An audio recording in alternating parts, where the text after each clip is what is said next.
Hey, welcome back to Tech Tip Tuesday. Today we're going to be talking about unit naming hierarchy in quilt patterns. This is something that I see a lot of people struggling with. Typically in quilt patterns, it's common to see things called like units and subunits, and then you have your block for block-based quilts anyways, right? And that's kind of the pieces that are fairly intricate that you get into a sizable piece that you're just going to sew into rows and columns, and that's your final quilt top, right? But what I see a lot of people struggling with, especially with more intricate quilt patterns, when you have multiple steps to building up these blocks, is that there's a little bit of ambiguity about what to call a unit, what to call a subunit, and so on and so forth. So we're going to clear that up today. I've got kind of a definitive guide for you. So here's kind of the hierarchy as I think about it. A subunit would be something that's smaller than a unit.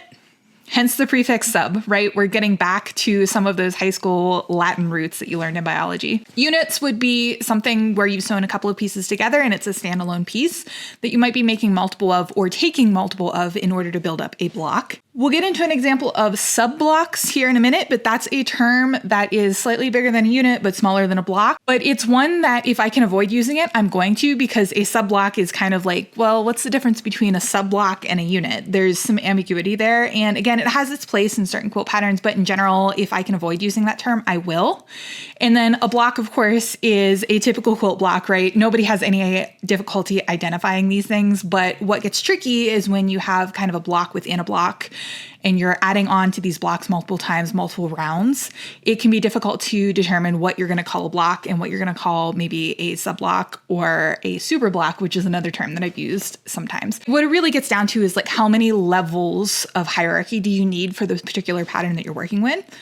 For something that's very simple, units and blocks are probably all you need, and that's going to be what I stick with 95% of the time. But if you've got something that's a little bit more complicated, there's many layers to building up these blocks, many different kinds of units that you're assembling separately and then bringing everything together. Sometimes you need these subunit, subblock, superblock terms as well. And again, I'm going to give you some good examples here in a minute of when to use them and when to not. All right, so let's get into it. Here would be a great example of where subunit, units, and blocks would be appropriate. This is a typical block. So you've got individual shapes, right? You've got HSTs and flying geese in this particular instance. Those are not single pieces. You have sewn multiple pieces of fabric together in order to create those. So that's where I would use the term subunit. Now, with HSTs and flying geese, more likely than that, I'm just going to call them HSTs and flying geese because that's a very well recognized name within the quilting world. But if you had something that was a little bit more abstract than that, it wasn't a typical quilting shape, subunit would be the correct term for that. It is a singular shape where you haven't sewn multiple shapes together yet. Now, a unit, on the other hand, I'm taking multiple of those shapes, right? So the one that I have highlighted in the top left there is 2 HSTs and 2 different colored squares that I'm sewing together and bringing those shapes together, the individual shapes together, in order to make another piece. And I actually need to make 4 of those pieces and bring them together with some other units that I'm going to build up to make my block. So unit would be the correct term there. And again, in most typical quilt patterns, right, like if I'm actually writing instructions for this particular block, I am not going to be using the term subunit here. I'm just going to call those HSTs and flying geese, not HST subunits or flying geese subunits. That's really unnecessary. But I will talk about corner units and side units that I'm bringing together in order to make that block. You with me here? So this covers about 90% of the quilt patterns I see, right? You're going to bring multiple units together in order to make a block, and then those blocks are going to get tiled across. Maybe you're mixing them with other blocks and creating a quilt top that way. Let's talk about something that's a little bit more complicated. Alrighty, so here you're seeing that same block again in the center, but after we've created that block, we're adding on a couple of other pieces to the edges. And what's interesting here and kind of what defines when I start to use some of these other terms is that you can't just sew all of these pieces together in one set of vertical and horizontal seams, right? You can't just sew rows and then sew rows together into the final piece, whether that's a block or subblock, it doesn't really matter at this stage. You have to do multiple steps, right? So you've got to do one round of rows and columns, and then you have to do another round of sewing subunits together and then attaching them to this kind of centerpiece. And so in this particular instance, this is where it would be appropriate to kind of use this subblock block terminology, right? Because you are creating something that looks like a quilt block. It is a quilt block. That's what's at the center of this. And then we've got to add on these other pieces that are part of maybe a sashing or maybe work together with some of the other blocks to make a secondary design or something like that.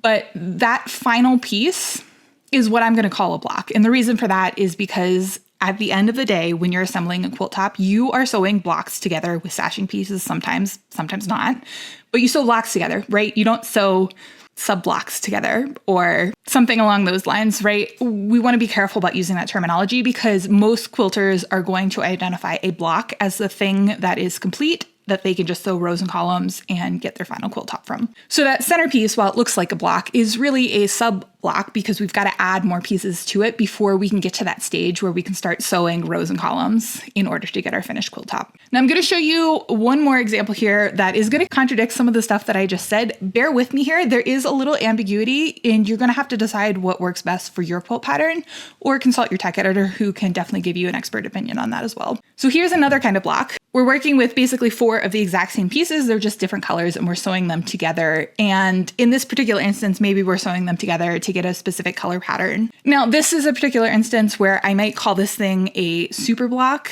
with the individual pieces, individual blocks, instead of that block terminology that I just showed you. And the reason for that is because we're not really changing anything when we start to sew this together. And this is really just to aid in color placement. And so when you're sewing just basically 4 blocks together, it seems a little silly to call that individual piece a sub block because you're not really changing it when you sew it in with other pieces. We're just grouping these together before we start actually sewing everything into the final quilt top in order to maintain like a color placement or a pattern placement that we want. And you can see here in some of these, right, it is the exact same block. It's just some of them are rotated different directions to try and give you a particular color placement that you're looking for. You'll see this a lot with ombre blocks. And that's where I find it acceptable to kind of use this block, super block, right? Because we're sewing 4 blocks together into a much larger block, but we're not fundamentally changing anything about the look and feel of the pieces. So that's kind of an overview of unit hierarchy. Too often when I'm editing, I will see people use the header sections for their individual piece assemblies as subblock assemblies. That's not technically false, but it works a lot better if you just call it units or subunits. And again, my preference is just to kind of use the unit and block terminology in most patterns. For the vast majority of quilt patterns, that is going to be more than enough for you. You don't need to add in these other terms, but they are there for you if you start to work with something a little bit more intricate. The important thing is to maintain that hierarchy throughout the pattern so that you're not going back and forth between these terms to refer to different levels of block assembly because that gets really confusing for your reader. Alrighty, I hope you found that helpful. If you did, make sure you like and subscribe, and I will see you next week for Tech Tip Tuesday. See ya!